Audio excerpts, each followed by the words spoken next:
It is a pleasure and an honor tonight to have Harvard President Larry Bacow with us. President Bacow, welcome. It's good to see you. You're looking good. Good to see you as well. Thank you. President Bacow is the 29th president of Harvard University. He is one of the most widely experienced leaders in American higher education, known for his commitment to expanding student opportunity, catalyzing academic innovation, and encouraging universities' civic engagement and service to society. President Bacow is the former president of Tufts University and past chancellor and chair of the faculty at MIT. President Bacow, when I think first heard of your appointment as president of Harvard was not from an email from Harvard, but from a friend of mine who was then the dean of the University of Chicago School of Divinity. And he said just very quickly that you were an incredible mensch. I think all of us have felt incredible pride to have you as our president. I know we have a beautiful picture of you hanging a mezuzah in the president's home, hanging up at Harvard Hillel. But when I think of you, what comes to my mind is a Mishnah in Pirkei Avot, Ethics of Our Father, where it states there are three crowns: the crown of Torah, the crown of priesthood, and the crown of royalty. I think each of those might describe in some way what it means to be the president of Harvard. But the Mishnah continues, but the crown of a good name supersedes them all. And you have certainly gained for yourself a reputation as being an incredible mensch. I've seen it myself when you've come to Harvard Hillel in your interactions with me and my fellow staff, and all the more so as students. So it's been a real honor to have you as our president, and even greater honor to have you with us this evening. Thank you very much, Rabbi. I appreciate that. Also with us this evening is Ben Rabinowitz. Ben is a rising senior at Harvard College, where he is studying applied mathematics and economics. Ben is also the founder of the Harvard Jewish Sports Initiative, which seeks to highlight the intersection of Jewish values and qualities of character that promote athletic excellence. Ben, I would say you are a walking role model of someone who has the qualities of character that promote excellence overall. I first met you, I believe you were just a junior in high school, and you were visiting Harvard, and you asked if you could become a gabbai. I think the closest thing is maybe a sexton, a lay leader of our minyan. And immediately when you came to Harvard, you sought out that position, and you have held that position and done incredible things. You've arranged for a Torah scroll dedication, a chazanis concert, a cantorial concert, and much more. But the thing that I want to emphasize the most is on Saturday night, after we conclude with Shabbat and we have Havdalah, all the students go downstairs to have dinner, and I usually go to my office to clean up a bit. And when I come out, I find you washing the Kiddush cup and sometimes scraping off the melted wax from the Havdalah candle. You are really someone who is dedicated to our entire community in the grand things and also the small ones as well. So it's a pleasure to have you here this evening to interview President Bacow. There is a Q&A feature, so feel free to start asking some questions. And in the meantime, I and my colleague Jamie Drucker will be sorting through those in the background. And it's my pleasure to turn the table over to Ben Rabinowitz and President Bacow. Thank you very much, Rabbi Donnie, for those kind words of introduction. As Rabbi Donnie mentioned, my name is Ben Rabinowitz, and I'm a rising senior. It sounds weird to say rising senior at the college studying applied math and economics. I would first like to also say how glad I was to hear of both your and Mrs. Bacow's recovery from the coronavirus. And I would also like to extend my best wishes to both of you for continued good health. You know, I think that for a lot of people at the time that you announced that both you and Mrs. Bacow had been diagnosed with the coronavirus, they did not know anyone else who had the disease. So you're being so bold and open about having COVID made it both a lot less removed and a lot less terrifying for people in the Harvard community. Why did you decide to be so public about your diagnosis, and how were you able to be so strong in your recovery?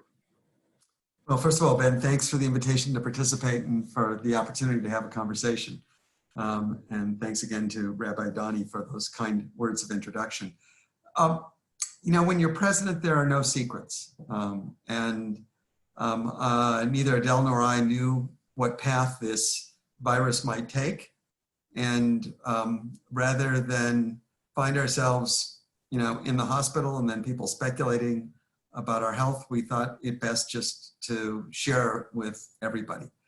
We knew at the time that we were probably among the first people that folks would know, and partly what we wanted to do is to send a message to the community that everybody needed to be careful, that they needed to take this seriously, that it was important to engage in social distancing, and that virtually anybody was at risk. And so That's why we shared it. Unfortunately, that's also why at the end we were able to share that we had recovered.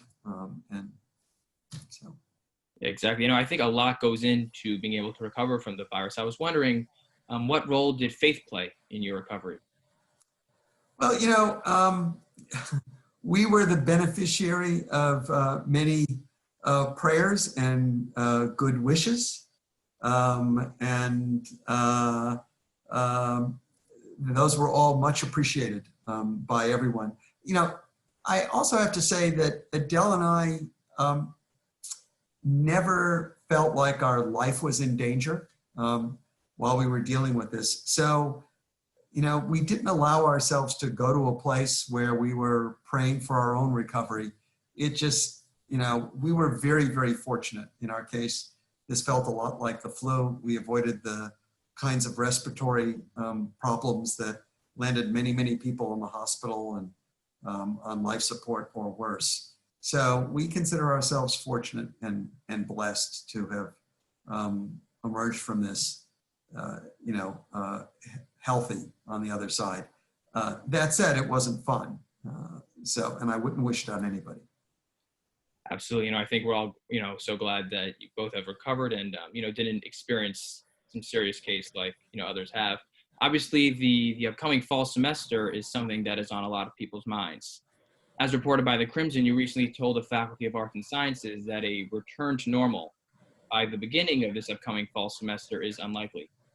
Additionally, Dr. Anthony Fauci said last week in his testimony before the United States Senate Committee on Health, Education, and Labor and Pensions that he thought that the development of a vaccine before the start of the fall semester is a bridge too far right now. It has also been said that a return to campus would take place in a gradual process. Of course, much still remains to be seen. However, perhaps you can expand on what that gradual process may look like. What would it take to resume on-campus activities in any capacity, especially given how densely populated the undergraduate residential houses are? And how do you foresee academic, social, and athletic activities once students begin to return? So there are a lot of questions embedded in that, so let me try and unpack them a little bit. When I said to the faculty that the fall would not be normal, I literally meant it would not be normal under any circumstances. If students were back, people would be masked. It was highly likely that we would have to engage in an extreme form of social distancing, that there would be regular testing, contact tracing, if necessary, isolation of students who had exhibited symptoms. So I think there are lots of things which we're all experiencing right now, whether or not we're on campus or off campus, which are not normal. And I think until we have a vaccine, it's probably going to be the case that things will continue to be not normal, at least normal before any of us could spell COVID or knew what a coronavirus was. So with respect to the fall and what that looks like, we're still waiting to see. We've made an announcement, for example, that second, third, and fourth year medical students and third and fourth year dental students will be on campus studying. Now, there's a reason for that. One cannot be trained as a physician or a dentist without having the opportunity to be in clinic, without working with patients. And so part of what one learns to do as a doctor or a dentist in training is to deal with the kinds of procedures that one needs to take to ensure that you're safe and the patient is also safe, that there's no, or at least a small likelihood of transmission of disease. As we look at the fall, we'll be guided by a number of things. One is, what's the status of the virus at the time of the pandemic? There's concern right now that we could see a rise in cases as people start to relax their social distancing, as various states and communities open up. We'll be watching about what happens not just in Boston, but what happens elsewhere. As you know, we're a campus that welcomes students literally from around the world. And so we have to be cognizant that people could be coming to campus for places where the virus is more prevalent than it is here. Once people get back to campus, we will, in deciding whether or not to bring people back, we will be looking at the state of personal protective equipment and the availability of it, of the availability of testing. And for testing, it's important that we have access to testing which is reliable, which is affordable, which is quick, and which is available. And if you relax any of those conditions, it makes it very difficult to use testing really to sort of screen a population. We'll have to take a look at the capacity to limit people's contact, not just with each other, but with visitors to the campus, and what happens when people go off campus. So there are a whole variety of things which we're looking at. In the end, we're going to be guided by health and safety.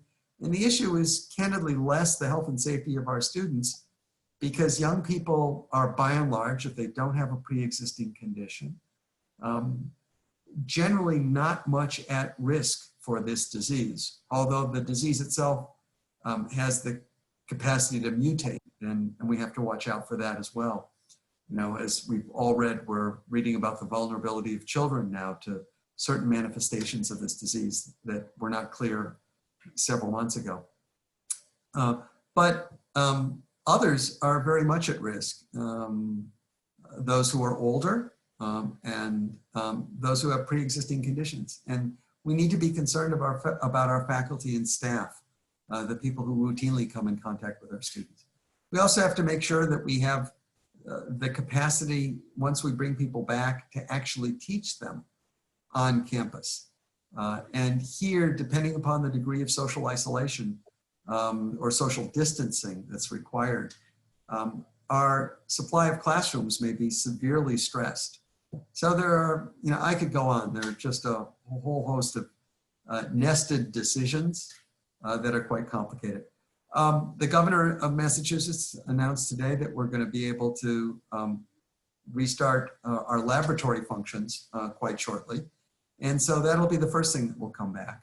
And as we reopen laboratories where those who work in them are used to working under controlled conditions, often with materials and substances that require masking and other things, we'll be bringing back the graduate students who work in those labs. Probably the next thing that will come back are libraries, archives, museums that scholars and their students need access to in order to be able to do their research. And so there will be a reopening that will be gradual, some of which will occur over the summer as people gain access to these facilities. And we'll have to see where things are in the fall. It's still too early to predict.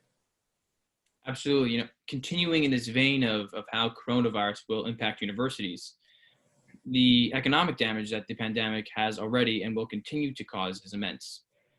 Though Harvard is projected to suffer hundreds of millions of dollars in losses this upcoming fiscal year, it will be able to sustain the blow far better than smaller institutions, which have far fewer financial holdings. Are you concerned that less affluent universities may not be able to recover from the pandemic? And if so, what role do you believe Harvard plays, if any, in the higher education system to support these institutions? Well, I mean, probably the biggest role that we play is in trying to help provide advice, guidance, scholarship in dealing with the coronavirus. Harvard has become one of the centers worldwide for research on this disease. We formed a partnership early on, actually in January, with the Guangzhou Institute for Respiratory Health in China, where SARS was first diagnosed.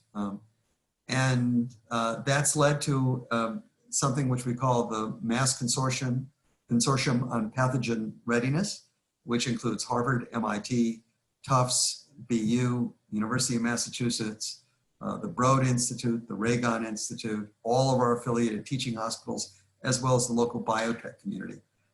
We are working on the development of rapid diagnostic tests, which could help us, not just Harvard, but everyone.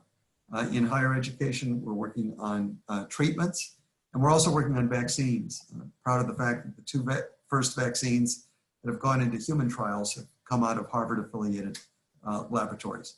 So I think that's really where we can help and help the most. Each institution needs to make its own decision And each institution is in a slightly different situation.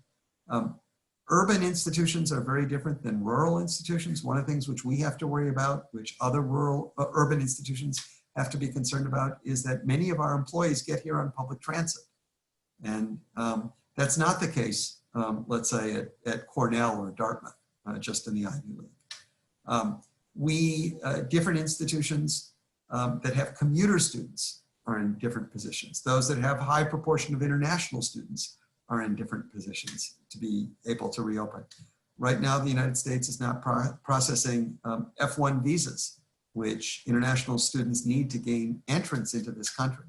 So even within Harvard, each of our schools is in a slightly different position. So you're going to see some variability even within Harvard in terms of how we respond and how we open, and that will be true across higher education. But I do worry about the impact on institutions that don't have the resources that we do, or in some cases don't have the market position we do. It's really more the latter that matters, that there are institutions that I think are concerned that if they can't reopen this year in a manner that looks pretty similar to how they've reopened every year, that they may not survive to next year because students may not come in subsequent years. I don't think that's a big concern that we or institutions like us have at the moment. Absolutely, that makes a lot of sense. And as a reminder to the audience, people should continue to submit questions they would like to ask President Bacow in the Q&A feature at the bottom of your screen. President Christina Paxson of Brown University wrote in her widely read April 26th opinion piece in the New York Times that college campuses must reopen in the fall because too much is at stake, as we've been alluding to, with the stifling of academic development and vast economic fallout among some of the significant prices that will be paid should the upcoming semester be remote. I was wondering what cooperation or coordination has there been, if any, between universities regarding the upcoming semester? So there's a lot of conversation among university presidents, and I participate regularly in meetings. Yesterday, the Ivy presidents got together. We're meeting basically every 2 weeks via Zoom. I participated in a call recently from the American Council on Education, which meets weekly. I'm on the board of that. That represents higher education more broadly. The American Association of Universities gets together, and a number of us just pick up the phone and talk to our colleagues at other places. So there's a lot of conversation, but again, each institution has to do what's right for them, and each institution is in a slightly different position. One way in which we differ at the undergraduate level is that we essentially house almost all of our undergraduates in Harvard-affiliated housing. That's not true for other institutions.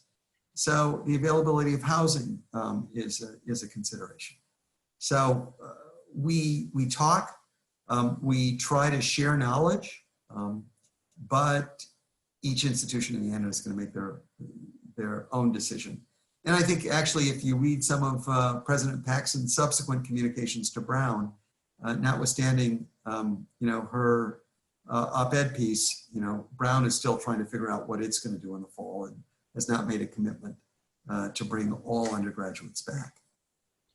Absolutely. If I could just zone in on the Harvard-specific issue that you brought up about the vast majority of undergraduates living in Harvard residential housing, how do you foresee social distancing being able to be maintained in the houses? Even just thinking about shared bathrooms or shared suites. Yeah, so we're looking at that right now. We're trying to figure out how we will make that work. And we're looking at what kind of requirements or guidance we're going to receive from the state. If there are some that have proposed that we adhere to a rule of no more than one student per room and per bathroom, that would be exceedingly problematic, not just for us, but for almost every other institution. We will be monitoring the situation. We're taking a look at all sorts of contingencies and possibilities. But we'll have more to say about that when things come into sharper focus from us in terms of what's going to be required. Absolutely. And I think something else that a lot of people are thinking about is the possibility of the upcoming semester at least beginning remotely. Thank God I am at home with my parents and my brother and was able to successfully complete my coursework this semester virtually. However, as I'm sure that many others feel, there's nothing that can really replicate being on campus. The university administration has said that Harvard will be in session in the fall, whether on campus or remote. However, there has been some pushback to the possibility of the fall being online. In fact, as of last Tuesday evening, nearly 700 undergraduates, alumni, and parents had signed the No Virtual Fall petition, condemning the decision to open in the fall no matter what. What would you say to an undergraduate considering taking the upcoming semester off or even a gap year in the event that the fall semester begins? So I think people need to do what they think is right for them. I would say for those who are thinking about taking a gap year or taking a semester off, people need to think hard about what they're going to do with that time.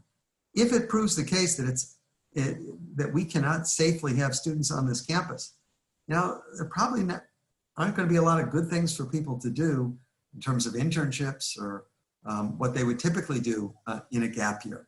And then I think students and their parents need to ask themselves, are they better off sitting at home watching Netflix and playing video games or doing something productive? We also don't know, if we start the semester remotely, and again, we haven't made a decision, but if we do, that doesn't mean the whole semester is going to be remote. I mean, we could, if we're able to have students back on campus, we would like to have people back on campus as soon as possible, but only if we can do so safely. It's very easy to sign a petition and say, we demand that people come back. But, I feel that I have a responsibility, not just to our students, but to our students, our faculty, our staff, and our neighbors. And those in the greater Cambridge community, Boston community, to not do something that will put human life at risk. And so in the end, public health and safety has to come first. And we will prioritize that over everything else. Absolutely, that makes a lot of sense. Thinking about the decision process, about whether or not to return or to begin the semester remotely or whatever the decision may be, throughout this public health crisis, people have utilized various mediums and outlets to stay informed. I was curious, what sources of information have you turned to for scientific data, both on a state and international level? Well, here I'm the beneficiary of the fact that our faculty represent some of the world's foremost authorities when it comes to infectious disease, epidemiology, virology, public health. There is not a single aspect of the science of this disease that we don't have extraordinary subject matter expertise on this campus. And so those are the people that I'm turning to. In some cases, I'm turning to alums who are deeply involved in this at other institutions as well. But our decision-making to send people home in March was informed by the best scientific evidence available, and we will continue to make our judgments based upon the best scientific evidence that's available. Absolutely. And maybe to backtrack a little bit to discuss the original decision to remove to dedensify the campus by the Sunday of spring break already over 2 months ago. While it felt quite surreal at the time, it was definitely a prescient decision that you made. Yes, specifically, at what point did Harvard become aware of the severity of COVID-19, and what specifically in the models did you see at the time that led you to the conclusion that you reached? So we had been monitoring this virus for almost the time it broke out in China, partly because, again, our faculty who focus on issues of infectious disease and epidemiology and virology, it got their attention. And once it got their attention, it got our attention as well. And then as conditions continued to worsen in Wuhan, we followed it very, very closely, in part because we have lots of students and faculty from China and who travel back and forth to China as well. And so we started to be concerned about the possibility of transmission of the disease from visitors from our campus to that region of China and those from that region who were coming to visit here. Then we started following things as they progressed in Italy, in Spain and other places that were having outbreaks, as well as in the United States. once it was clear that there were cases that were starting here in Massachusetts, we followed it extremely closely. And, you know, early on, we looked at, we created a crisis management team that was looking at how we would respond if we had an incidence of the coronavirus on our campus, but more importantly, how we would think if there was a breakout similar to what was happening in other regions of the world. That group started doing planning. We started thinking, suppose, you know, we couldn't have students in class. How would we teach remotely? At that point, we started looking at issues of bandwidth, at Zoom capacity, what it would take in order to be able to teach remotely, bringing up the capability of doing that. We also recognized pretty quickly that if that happened, it was likely that we would have to be able to operate the university remotely, that if people couldn't safely be on campus, it might mean that people had to work from their homes. So we started testing basic systems that are necessary in order to operate the university, accounts payable, accounts receivable, I mean, there's a whole host of systems which are necessary in order to operate the university. We made sure we could operate those remotely. Then we just watched things and it was clear. I mean, in Boston, the number of cases diagnosed went in the 4 days before, you know, we announced that we were going to send people home. If memory serves me correctly, we went from 13 to 28 to 42 to 91 cases. You know, you're an applied math major, you understand. Exponential growth. Yeah, there was an exponential growth rate, which is what we had seen elsewhere. We also knew something more at that point about the nature of this virus, that there was a long latency period where people were highly infectious before they exhibited any symptoms, when they were asymptomatic, which made it very, very contagious. Candidly, at that point, we did not realize how deadly this virus could be. That would come later. But we had seen it in, you know, some cases of that, certainly in Italy and in China as well. So we were the second university, I think, in the country that announced that it was sending students home. Our timing was driven by a number of things. One was just the timing of spring break. We were worried what would happen if students left for spring break and went, in some cases, all over the world and then came back. If we didn't have the infection here at that point, we would, most likely, once people returned. We were worried about being able to control an outbreak on the campus, so we didn't have enough spaces to isolate students if they needed to be isolated. And so the timing of the announcement was very much driven by spring break. I knew at the time that we would be criticized heavily for acting prematurely. And in fact, I thought it would be fun to publish my email on March 11th, the day after. If you could see the messages that I got from students, that I got from their parents, that I got from others who were upset with what we were doing. But, you know, I developed a pretty standard response to people. And that was, you know, I said to people, I hope you're right and we're wrong, right? Because if you're right and I'm wrong, then we will have inconvenienced a lot of people and we would have squandered a lot of resources. But if we didn't act, okay, and we were wrong, we would put many, many lives at risk. So, you know, from a decision theory standpoint, the costs of being wrong were asymmetrical. And so it actually wasn't a very hard decision to make. It was pretty clear what I thought, you know, that we needed to do what we did. I also thought that because we were Harvard, we would actually make it easier for other institutions to act. So I said the only institution that acted before us was the University of Washington in Seattle, and they had already had a breakout on their campus. So, you know, we did what we thought was right, and you know, everything comes into sharper focus in the rearview mirror. I would like to tell you, I was certain we were right, and I knew that we would be vindicated. But you know, in a job like this, you try and assemble the best information that you have available to you, and you try and make the best informed choice that you can. And in retrospect, it looks pretty good. And, we continue to try and make the best choices that we can. Let me also say that we did not get everything right. And we made mistakes along the way in how we de-densified the campus, but we tried to correct those errors as soon as they became apparent. And that's what we'll do going forward. Nobody bats 1,000. Bet 300 lifetime in baseball, and you got a shot at the Hall of Fame. That's another baseball metaphor. Yep. Bottom of the second inning. One final question before I'll turn to the audience. Sure.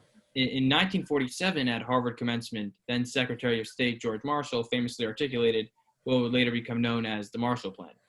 As starvation throughout Europe became more rampant and the threat of communism grew, Europe faced a humanitarian crisis. It was then that Secretary Marshall called upon the leadership of the United States to confront these challenges. Now, I wouldn't want you to share any spoilers of your upcoming remarks at graduation. However, 73 years later, in the midst of another most precarious time, what are your thoughts for graduates? So I haven't written my remarks yet for commencement, but I will tell you that I've been spending a lot of time reading about how Harvard has handled other crises. And what's interesting is, since I always like to point out, on the day the Declaration of Independence was signed, Harvard was 140 years old. Okay, and just to put that in context, that's older than Stanford is today. So we had been around for a while. And if you go back and look at our close to 400-year history, we've been tested previously. And in fact, almost every generation is tested in one way or another. And Harvard and its community has always responded to these challenges. And I think we'll respond to this one.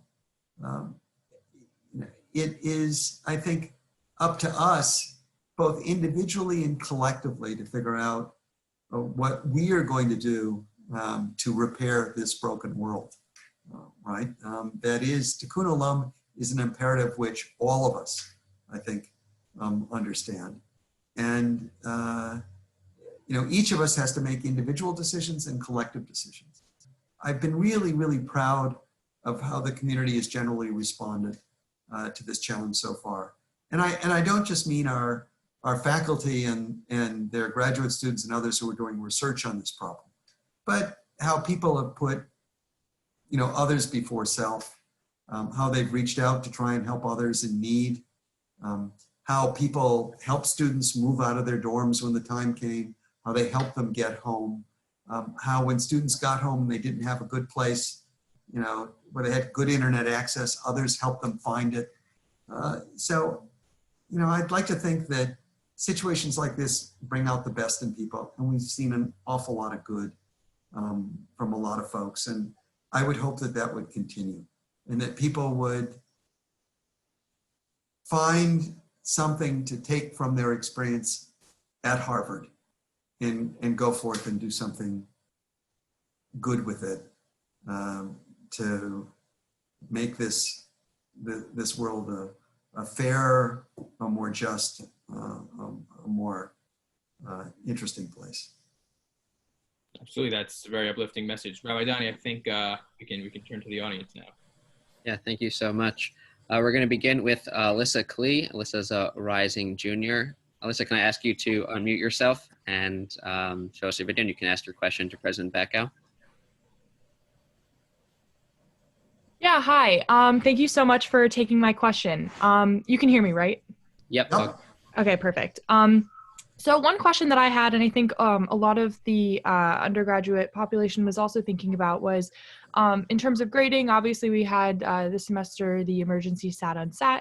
However, I was wondering a bit more about if we're online in the fall, what are you guys considering about grading, and also like what are some different factors that you guys are weighing in like making this decision? Because obviously the circumstances that a lot of people are living in are remaining the same. But the thing is, like, if we have sat unsat again, people's GPAs like won't be able to improve, especially if they're trying to raise it before they graduate.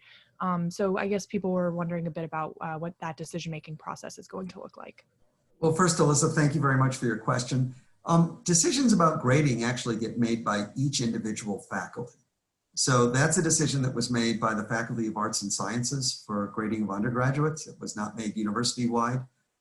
Different decisions were made by different schools, within Harvard.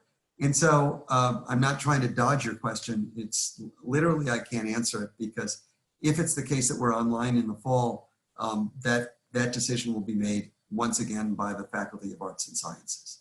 And actually, I was not involved at all in the decision to go, SAT, emergency SAT, unsat. Thank you. You're welcome. Thank you, Alyssa. We're going to turn to an HLS alum, Mordechai Hartman. Mordechai, if you're able to unmute yourself and turn your video, please go ahead and ask your question to President Bacow. Hi, President Bacow. Thanks. This is a real honor.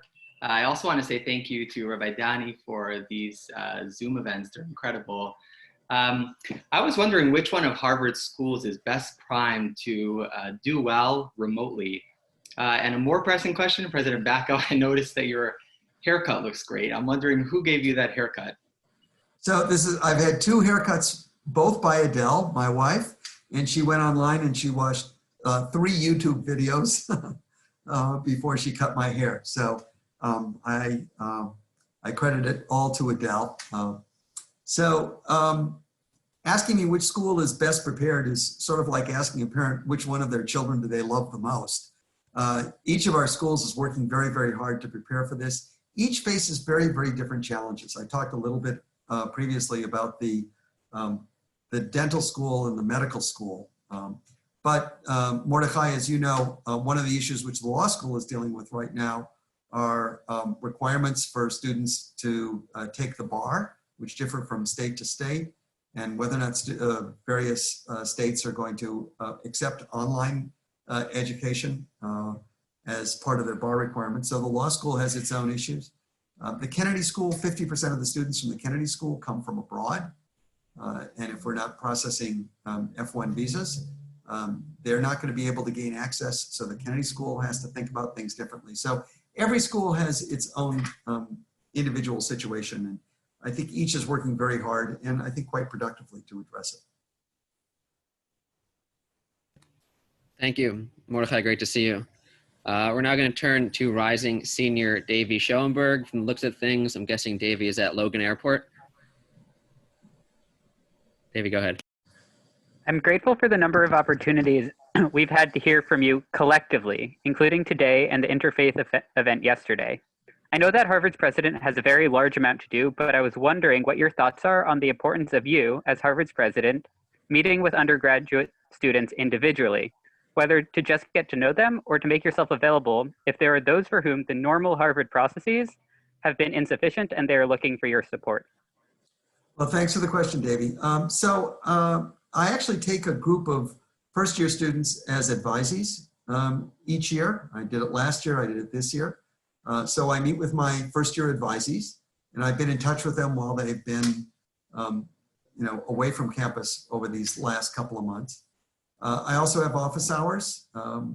So I meet with students during office hours. And then I try to accept as many invitations as I can when, of course, now none of us are on campus, but over the last couple of years, when students have invited me to have dinner in the houses, I've done that. Periodically, I try and drop into Annenberg sort of unannounced, and I just grab a tray and sit down and have lunch with a group of students. And I ask them first if I can do that. I've gone running with students, who've invited me to go running with them. So, I look for opportunities. One of the things that's hard, candidly, is that, we have 12 schools at Harvard, and everybody would like to see the president, and it's hard to get to all of them all the time. And it's also difficult for me to do my job if I spend all of my time on campus. So I spent a lot of time traveling, at least I used to do it, back when we could all travel, both doing work in Washington in some cases, in other cases visiting with alums and donors in various places around the country. So time is our scarcest resource. It's the ultimate budget constraint. 24 hours in the day, 7 days a week. You can't buy more of it. You can't bank it. So I try and allocate it efficiently. Thank you, Davey. We're now going to turn to Jennifer Zimmer. Jennifer is the proud mother of Zachary, one student at Harvard, and also of an incoming student who, as far as I know, rumor on the street, is also a basketball recruit. So Ben, someone you may want to keep an eye on for your Harvard Jewish Sports Initiative. Jennifer, go ahead and ask your question. Hi, thank you so much, President Bacow, Danny, and Ben for doing this. President Bacow, I just, as a Harvard parent, I just wanted to know, I was hoping maybe you'd seen the news from University of South Carolina today on their plans to bring students back to campus and then have them leave by Thanksgiving, leave for good at Thanksgiving break. And their own modeling by their experts show that the next COVID peak would be early December. And I just wondered if that was a possibility for Harvard. That was maybe something you would consider, or even the possibility of bringing one class, like maybe the freshmen or maybe the seniors, maybe the freshmen to give them that introduction and experience they need, and maybe the seniors in the spring to give them that last hurrah if it's safe. And I just wondered whether possibilities you were still considering, if any, because it sounds an awful lot like you've already made up your minds that that the fall semester will be remote. So first, thanks for the question. As I've tried to say, we haven't made up our mind. We're looking at every possibility. I think every institution that's thinking about having students on campus has thought about the idea of running straight through without breaks so that they could end before Thanksgiving. Part of the concern is that if you didn't do that, sending students home and then bringing them back creates opportunities once again for infection and contagion, simply because you can't control where students have been, and it wouldn't be feasible to then put students in quarantine for 14 days, as is recommended, if they might be exposed to something. So we're considering, lots of alternatives. Candidly, I haven't seen the South Carolina announcement today. I don't have much time to read the news today. But this planning is